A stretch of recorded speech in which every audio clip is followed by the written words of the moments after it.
Galaxy Note 5 after 24 hours.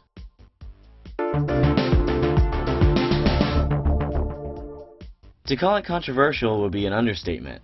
The Galaxy Note 5 is gorgeous, taking from the design of the Galaxy S6 and expanding upon it with a curved back for improved ergonomics and of course Samsung's S Pen stylus. The 5.7-inch QHD AMOLED display is among the best we've ever seen, and the bump up to 4 GB of RAM on top of already unprecedented specs make the Note 5 one of the most powerful and attractive handsets currently on the market. But this time around, there's no longer support for microSD expansion or a removable battery, two things that until now have been hallmark features of the Galaxy Note series. Whether or not that's important to you will depend on your usage, but many users are understandably upset by this change. If you manage to look past that, the Galaxy Note 5 has some of the most comfortable hardware we've ever seen from Samsung. The rounded back makes the phone feel smaller in the hand than its 5.7-inch display would suggest, and it almost looks like a reverse Galaxy S6 Edge Plus.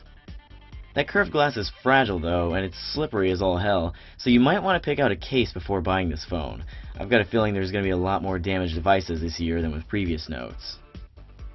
On the bright side, the display recalls everything we loved about the Galaxy S6. It's tack sharp, it has fantastic viewing angles, and it gets plenty bright enough to see even in harsh daylight.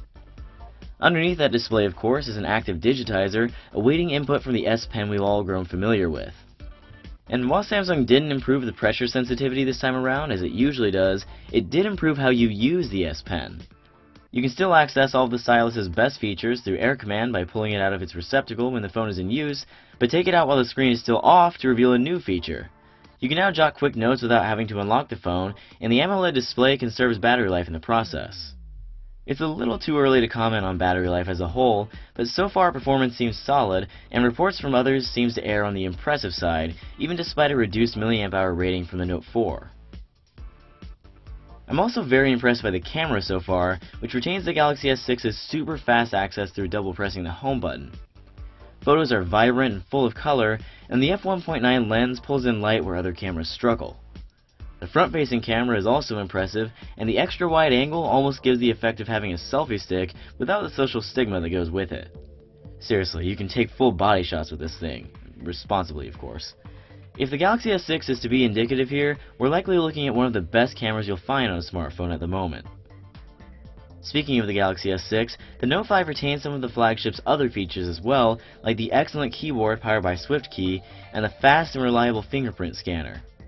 In my experience, it's not quite up to par with Apple's Touch ID, but it's definitely a close second. That fingerprint scanner will come in handy when you set up Samsung Pay, which I was excited to try out, except that it's not yet available in the States. Google Wallet still seems to work fine for now for all of your tap and pay purchases, but you'll have to wait a little bit longer for Samsung's alternative. As a whole, the Galaxy Note 5 seems to be an extremely promising device for both longtime fans of the Galaxy Note series and for new users looking for their first big phone experience. The exclusion of microSD support and a removable battery may be a deal breaker for some, and many have accused Samsung of losing its way by essentially making a blown-up Galaxy S6 with an S Pen, but like it or not, the Galaxy Note 5 is here to stay, and it's ready to take on whatever the fall of 2015 throws its way.